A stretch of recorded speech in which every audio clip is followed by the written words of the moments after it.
अस्सलाम वालेकुम, कैसे हैं आप लोग? ठीक हैं? इस वीडियो के अंदर हम डिस्कस करेंगे पाकिस्तान के कॉन्स्टिट्यूशन का आर्टिकल 62, 63 और 63 ए।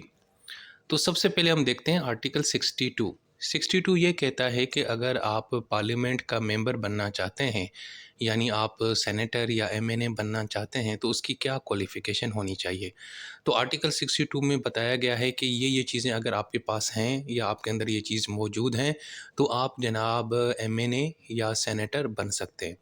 तो सबसे पहली जो चीज़ चाहिए आपको being a member of the parliament of Pakistan, कि आप पाकिस्तान के शहरी हों, ठीक है? उसके बाद ये है कि अगर आप नेशनल असेंबली में जाना चाहते हैं, तो आपकी कम से कम उम्र जो है ना वो 25 साल होनी चाहिए। और दूसरा ये कि जो वोटर लिस्ट होती है ना, उसमें आपका नाम होना चाहिए। और अगर आप रिज़र्व सीट पे किसी सूबे से आना चाहते हैं, जो ख़ातून की रिज़र्व सीट है, तो उसमें फिर आपकी उस सूबे के अंदर जो वोटर लिस्ट होगी, उसमें भी आपका नाम होना चाहिए। तो पहली बात ये है कि आप सिटीज़न हो पाकिस्तान के, दूसरा आपकी कम से कम उम्र 25 साल हो, और दूसरा जो वोटर लिस्ट होती है, जो लोग वोट देते हैं, उस वोटर लिस्ट में आपका नाम होना चाहिए, यानी आप वोट कास्ट करने के लिए भी एलिजिबल होने चाहिए। तो तभी आप मेंबर ऑफ़ नेशनल असेंबली भी बन सकते हैं और सेनेट के भी बन सकते हैं। इसके अलावा जनाब अगर आप सेनेट में जाना चाहते हैं, तो सेनेट के लिए कम से कम उम्र 30 साल है और नेशनल असेंबली के लिए 25 है। और इसके अलावा आपके पास गुड कैरेक्टर होना चाहिए, आपका जो किरदार है वो बहुत अच्छा होना चाहिए, और दूसरा आपके लिए मशहूर हो कि आप इस्लामी जो कवानीन हैं, इस्लामी जो तालीमात हैं, उसको आपने कभी उनकी वायलेशन नहीं की। और दूसरा ये है कि आपके पास इस्लामिक तालीमात की नॉलेज होनी चाहिए, इस्लामिक जो हमारी रिलीजियस जो चीज़ें हैं वो आपको पता होना चाहिए। इसके अलावा आप इखलाकी तौर पे आप बहुत अच्छे हों, आपके अंदर सारी इखलाकी जो ख़ासियतें हैं मौजूद होनी चाहिए। आप राइटेस्ट हों, आप ऑनेस्ट हों, ईमानदार हों, आप झूठे इंसान ना हों, ट्रस्टवर्दी हों, अमानत में ख़यानत करने वाले ना हों, और ये सारी चीज़ें होनी चाहिए। और इसके अलावा आप पाकिस्तान से लॉयल हों, आप पाकिस्तान से वफ़ादार हों, आप पाकिस्तान की नज़रियात और पाकिस्तान की मुल्क के ख़िलाफ़ कभी आपने कोई काम ना किया हो। तो अगर ये सारी चीज़ें आपके अंदर मौजूद हैं, तो मुबारक हो, तो आप एमएनए, सेनेटर बन सकते हैं। लेकिन ये जिस तरह की क्वालिफ़िकेशंस हैं, तो मुझे तो लगता है अब ये सिर्फ़ फ़रिश्ता ही पाकिस्तान में एमएनए और सेनेटर बन सकता है। ख़ैर ये मज़ाक था, सीरियस भी हो सकता है। अच्छा जी, इसके अलावा क्लॉज़ 2 के अंदर ये लिखा हुआ है कि जो पैराग्राफ डी और ई के अंदर जो चीज़ें दी गई हैं, ये नॉन मुस्लिम पे अप्लाई नहीं होती। यानी जो इस्लामिक तालीमात का इल्म होना और इस्लामिक तालीमात के ऊपर ज़िंदगी गुज़ारना, ये नॉन मुस्लिम के लिए नहीं है। बाकी सारी चीज़ें उनके ऊपर भी यानी अप्लाई होंगी, सिवाय इन 2 चीज़ों को छोड़ के। अच्छा जी, अब हम देखते हैं आर्टिकल 63। आर्टिकल 63 में दोस्तों ये बताया गया है कि अगर आप मतलब किसी बंदे को हमने अगर एमएनए और सेनेट की सीट से डिस्क्वालीफाई करना है, तो उसकी क्या रिक्वायरमेंट है। पहले मैंने बताया कि अगर आप आपकी क्वालिफ़िकेशंस के क्या पैरामीटर है, अब मैं आपको बताऊँगा कि डिस्क्वालिफ़िकेशन के क्या पैरामीटर्स हैं। सबसे पहले कि अगर कोई शख्स को किसी अदालत ने ये डिक्लेयर कर दिया है कि ये बंदा अनसाउंड है, ये बंदा पागल है, ये बंदा चरिया है, तो वो ऑटोमेटिकली डिस्क्वालीफाई हो जाएगा, नाअहल हो जाएगा। इसके अलावा अगर उसको किसी अदालत ने बैंकरप्ट डिक्लेयर किया है, तो वो भी यानी कि डिस्क्वालीफाई हो जाएगा। उससे हम एमएनए की और सेनेट की सीट वापस ले लेंगे।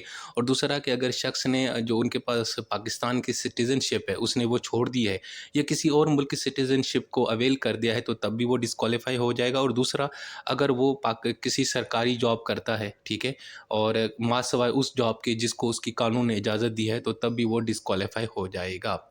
इसके अलावा अगर हुकूमत की जो कोई इदारे होते हैं जो हुकूमत कंट्रोल करती है, अगर आप उसमें भी जॉब करते हैं या आपको जॉब मिल जाती है या आप वहाँ पे नौकरी करते हैं, तो तब भी आप डिस्क्वालीफाई हो जाएंगे।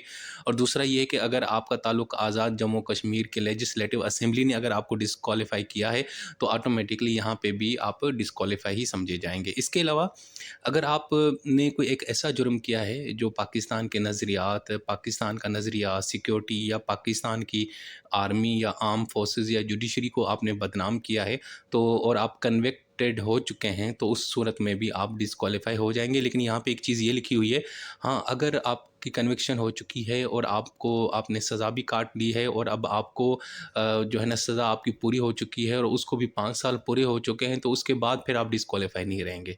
मतलब लाइफ टाइम आप नहीं रहेंगे। 5 साल जब गुजर जाएंगे, आपको जेल से रिहा हुए, उसके बाद फिर आप दोबारा अप्लाई कर सकते हैं। इसी तरीके से अगर कोई और सीरियस क्राइम आपने किया है और उसके लिए आप कम से कम 2 साल जेल में भी रहे हैं और उसके बाद आपने वो सज़ा काट ली, अब आप आज़ाद हो चुके हैं। तो आज़ाद होने के बाद 5 साल के बाद आप दोबारा जनाब जो है ना अप्लाई कर सकते हैं, मतलब आप जो है ना क्वालिफ़ाई हो सकते हैं, लेकिन उससे पहले आप डिस्क्वालीफ़ाई ही समझे जाएँगे। इसके अलावा अगर आपको सरकारी जॉब से निकाल दिया गया है इस वजह से क्योंकि आपने 2 नंबरी की, आपने मिसकंडक्ट किया, तो उस सूरत में भी जनाब 5 साल तक तो आप ना मेंबर नहीं रहेंगे। हाँ, जब आपने सज़ा काट ली है, अब उसको 5 साल पूरे हो चुके हैं, अब दोबारा फिर आप जनाब जो है ना एलिजिबल हो जाएँगे। आप यानी कि एमएनए और सेनेट के लिए अप्लाई कर सकते हैं। इसी तरीके से दोस्तों, अगर आपको किसी सरकारी जॉब से कंपल्सरी रिमूव किया गया है या रिटायरमेंट ली गई है, तो उसमें भी वही चीज़ है कि तो आप वो शख्स भी अप्लाई नहीं कर सकता, डिस्क्वालीफाई समझा जाएगा, नाअहल समझा जाएगा। हाँ, लेकिन अगर उसको 3 साल पूरे हो चुके हैं, सज़ा भी उसने काट लिया, अब वो 3 साल भी हो गए हैं, तो उसके बाद वो जनाब एलिजिबल हो जाएगा। अच्छा, यहाँ पे एक चीज़ मैं बताऊँ कि सर्विस से रिमूव करना और डिसमिस करना, इसमें क्या फ़र्क है? जब हम किसी को सर्विस से, नौकरी से डिसमिस करते हैं, तो इसका मतलब ये है कि वो जनाब मुस्तक़बिल में भी कोई जॉब नहीं कर पाएगा। ठीक है? मुस्तक़बिल में भी कोई जॉब के लिए वो यानी कि अहल नहीं समझा जाएगा। लेकिन जब आपको रिमूव किया जाता है, तो इसका मतलब है कि आप चलो इस नौकरी से तो आप निकल गए, लेकिन कोई और नौकरी आप ज़रूर कर सकते हैं। लेकिन जब हम डिसमिस करते हैं, तो इसका मतलब है कि वे फ्यूचर में भी आप कोई सरकारी जॉब नहीं कर सकते। अच्छा जी, इसके अलावा अगर आप किसी हुकूमती एक जो है ना का कोई इदारा है, उसमें आप जॉब करते थे और आपको ज़बरदस्ती जो है ना आपने वहाँ से जो है ना आपको निकाला गया और उसको भी 2 साल हो चुके हैं, तो और तो फिर आप यानी अप्लाई हो सकते हैं, अदरवाइज़ आप वहाँ से भी यानी इस सूरत में भी आप डिस्क्वालीफाई समझे जाएँगे। इसके अलावा अगर आप का कोई हुकूमत के कॉन्ट्रैक्ट में कोई इंटरेस्ट है या आप या आपके रिश्तेदार का, तो आप तब भी डिस्क्वालीफाई समझे जाएँगे। लेकिन यहाँ पे कुछ शराइत है। मिसाल के तौर पर अगर आपका किसी कॉन्ट्रैक्ट के अंदर आपका कोई शेयर है या इंटरेस्ट है, लेकिन वो इसलिए क्योंकि वो आपको विरासत में मिला है। मतलब आपने नहीं किया था, आपके अब्बू ने किया और फिर अब आपके अब्बू के बाद आपको ट्रांसफ़र हो गया, तो वो ठीक है। या आपको मुंतकिल हो गई ये चीज़, वो ठीक है। लेकिन वो कम से कम पिछले 6 महीनों में ना होनी चाहिए। मतलब उसको भी कोई बड़ा अरसा गुज़र गया हो, तो फिर ठीक है। और दूसरा ये है कि आप किसी पब्लिक कंपनी का आपके साथ कोई कॉन्ट्रैक्ट हो, लेकिन वहाँ पे आप ना कोई डायरेक्टर ना हो, बल्कि आप कोई शेयर होल्डर हो, त तब ठीक है। दूसरा ये कि अगर आप हाँ, हिंदू अनडिवाइडेड फैमिली का हिस्सा हैं और आपका कोई जो दूसरा फैमिली मेंबर है वो अगर डिस्क्वालीफाई होता है, तो वो चीज़ आपके ऊपर अप्लाई नहीं होगी, ठीक है? वो अपना कोई बिजनेस कर रहा है सेपरेट, तो वो कोई इशू नहीं है। सही है जी। तो ये सारी वो चीज़ें हैं जिसकी बुनियाद के ऊपर आपको हम जो है ना पार्लियामेंट से डिस्क्वालीफाई हो जाते हैं। अच्छा जी, इसके अलावा अगर आप सरकारी नौकरी करते रहे हैं, तो आप डिस्क्वालीफाई समझे जाते हैं, ये तो क्लियर है। लेकिन यहाँ पे कुछ और चीज़ें हैं, मिसाल के तौर पे अगर आप पार्ट टाइम काम करते हैं, मतलब सुबह के टाइम आप कोई और काम करते हैं, सरकारी नौकरी करते हैं, शाम के टाइम पे पार्ट टाइम करते हैं, उसकी सैलरी उठाते हैं, फ़ी लेते हैं, तो वो ठीक है। और दूसरा ये कि अगर आप लंबरदार का कोई काम करते हैं या आप कोई कौमी रज़ाकार काम करते हैं, तो तब भी कोई इश्यू नहीं है। और दूसरा, आप अगर कोई ऐसा काम करते हैं जिसमें मिलिट्री ट्रेनिंग और सर्विस आ जाती है, तो तब भी कोई बात नहीं है। अदरवाइज़ बाकी कोई भी जॉब करेंगे तो आपको डिस्क्वालीफाई समझा जाएगा। और दूसरा ये है कि अगर आपने 2 मिलियन का जो लोन है, कर्ज़ लिया था, वो पे नहीं किया और ठीक है। और दूसरा तो तब भी आपको डिस्क्वालीफाई समझा जाएगा। और दूसरा ये है कि आपने अगर गवर्नमेंट के जो ड्यूज़ होते हैं, यूटिलिटी बिल्स होते हैं, यानी बिजली गैस बिल वगैरह आपने पे नहीं किया और पिछले 6 माह से नहीं पे किया और वो जो बिल हैं वो जनाब 10,000 से ऊपर का बनता है, तो तब भी आपको डिस्क्वालीफाई ही समझा जाएगा। इसके अलावा जनाब अगर किसी और कानून के तहत आपको डिस्क्वालिफ़िकेशन आपकी हो चुकी है, मतलब कोई और कानून है इस आइन के अलावा, इन चीज़ों के अलावा किसी और कानून के तहत आप डिस्क्वालीफ़ाई हो गए जाएँगे, तो वो भी ऑटोमेटिकली यहाँ पे अप्लाई हो जाएगा। और दूसरा ये है कि अगर कभी कोई डाउट है कि यार ये बंदा डिस्क्वालीफ़ाई हुआ है कि नहीं हुआ, तो जनाब जो स्पीकर होगा नेशनल असेंबली का या जो सेनेट का चेयरमैन होगा, वो क्या करेगा, इस मामले को इलेक्शन कमीशन को रेफ़र करेगा 30 दिन के अंदर, और अगर नहीं करेगा तो ऑटोमेटिकली रेफ़र हो जाएगा। तो उसके बाद जो इलेक्शन कमीशन है उसकी डिस्क्वालिफिकेशन के ऊपर 90 दिन के अंदर-अंदर फैसला सुनाएगी, और फिर अगर वो उसको डिस्क्वालीफाई कर देती है, तो वो बंदा अपनी सीट छोड़ देगा, सेनेट और नेशनल असेंबली से वो निकल जाएगा। अच्छा जी, अब हम देखते हैं article 63 A disqualification on grounds of defection. अब ये एक डिफरेंट चीज़ है। डिफेक्शन का मतलब होता है इनहराफ करना। मतलब आप अपनी सियासी जमात जिस सियासी जमात से आपका ताल्लुक़ है, जिसके टिकट पे आप एमएनए सेनेटर बने, आप उसके खिलाफ कोई काम करते हैं पार्लियामेंट के अंदर। अब मिसाल के तौर पर अगर आप अपनी पॉलिटिकल पार्टी से रिज़ाइन देते हैं या किसी और पॉलिटिकल पार्टी को जॉइन करते हैं, आप मतलब मैं एमएनए हूँ मिसाल के तौर पर, और मैं पीटीआई की टिकट पे आया था, लेकिन अब मैं ना रिज़ाइन दे के नून लीग की सियासी जमात ज्वाइन कर रहा हूँ, तो मैं डिस्क्वालीफाई हो जाऊँगा। और दूसरा ये कि मेरी अगर सियासी जमात मुझे कहती है कि भाई इन मामलात के अंदर तुमने सिर्फ तभी वोट देना है जब हम कहेंगे, यानी आपने अपनी सियासी जमात की इंस्ट्रक्शन को फॉलो करके वोट देना होता है। अब वो 3 से कौन से मामलात हैं जिसके ऊपर आप पाबंद हैं, यानी आप इन 3 मामलात में अपनी सियासी पार्टी जो है ना, जिसका आपका ताल्लुक है, आप ना उसके लीडर के कहने पे ही आपने वोट देना है। अब वो 3 कौन से मामलात हैं, यानी जब प्राइम मिनिस्टर का इलेक्शन होगा या चीफ इलेक्शन का इलेक्शन होता है मिनिस्टर का सूबाई असेंबली के अंदर, या अगर वोट ऑफ कॉन्फिडेंस या नो कॉन्फिडेंस हो, या बजट हो, मनी बिल हो, या कोई आईनी तरमीम हो। भाई इन मामलात के अंदर आपने वही काम करना है जो आपको सियासी जमात कहती है।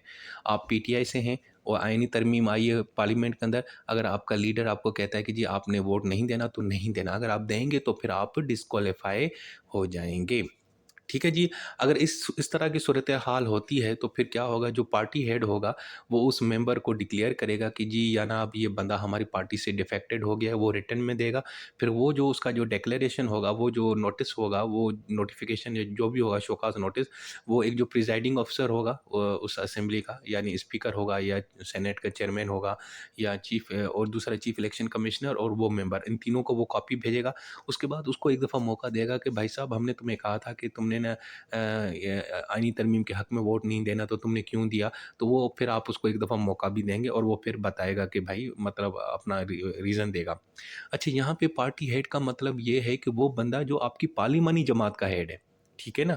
मिसाल के तौर पर अब पीटीआई है, पीटीआई का वैसी लीडर कौन है? इमरान खान है ना, लेकिन पार्लियामेंट में तो वो इमरान खान नहीं है, तो अब वहाँ पे उनका पार्लिमानी जो हेड होगा, वही पार्टी हेड समझा जाएगा जब ये मामला होगा। और मेंबरशिप ऑफ पार्लियामेंट्री पार्टी का मतलब है कि वो शख्स जो उस सियासी जमात के टिकट पे इलेक्शन लड़ा हो, या जिसने जब इलेक्शन हो गए थे पहले वो आज़ाद था, लेकिन इलेक्शन के बाद अब जैसे वो पार्लियामेंट में गया तो उसने किसी सियासी जमात को ज्वाइन कर लिया, तो उसको हम कहते हैं मेंबर ऑफ पार्लियामेंट्री पार्टी। अच्छा जी, अब उसके बाद जब डिक्लेरेशन चला जाएगा, तो उसके बाद प्रिज़ाइडिंग ऑफ़िसर जनाब उस मामले को ना चीफ़ इलेक्शन कमिश्नर को 2 दिन के अंदर रेफ़र करेगा, और दूसरा अगर वो नहीं रेफ़र करेगा तो वो ऑटोमेटिकली चीफ़ इलेक्शन कमिश्नर के पास चले जाएगा। चीफ़ इलेक्शन कमिश्नर जनाब उसके वो जनाब 30 दिन के अंदर-अंदर जनाब उसको जो है ना इलेक्शन कमीशन का जो बोर्ड होगा वहाँ पे प्रेज़ेंट करेगा, और 30 दिन के अंदर-अंदर या तो उसको कन्फ़र्म करेगा या रिजेक्ट करेगा। अगर चीफ़ इलेक्शन कमीशन का जो बोर्ड है वो कन्फ़र्म करता है कि जी ये बंदा जो है ना डिक्लेरेशन बिल्कुल सही है, तो वो बंदा फिर जनाब उसकी सीट ख़त्म हो जाएगी और वो पार्लियामेंट से नाअहल हो जाएगा। हाँ, लेकिन अगर वो इलेक्शन कमीशन के फ़ैसले से खुश नहीं है, मुतमिन नहीं है, तो वो सुप्रीम कोर्ट में 30 दिन के अंदर अपील दायर करेगा, और फिर जो अदालत होगी सुप्रीम कोर्ट, वो 90 दिन के अंदर उस अपील पे फ़ैसला सुनाएगी। ठीक है जी। और यहाँ पे एक चीज़ बताऊँ कि ये जो सारे मामलात हैं, जो चेयरमैन है या स्पीकर ऑफ द हाउस है, उसके ऊपर अप्लाई नहीं होंगे। हाउस से मुराद यहाँ पे नेशनल असेंबली, सेनेट, सूबाई असेंबली है, और प्रिज़ाइडिंग ऑफिसर से मुराद स्पीकर ऑफ नेशनल असेंबली भी हो सकता है। सेनेट में होगा तो चेयरमैन सेनेट होगा, अगर सूबाई असेंबली होगी तो स्पीकर ऑफ द सूबाई असेंबली होगा। सो दोस्तों, ये थे बड़े अहम आर्टिकल्स, इनको आपने ज़रूर याद करना है। आर्टिकल 63 ए, आर्टिकल 63, और इसके अलावा आर्टिकल 62। अपना बहुत सारा ख्याल रखें। Take care. अल्लाह हाफ़िज़।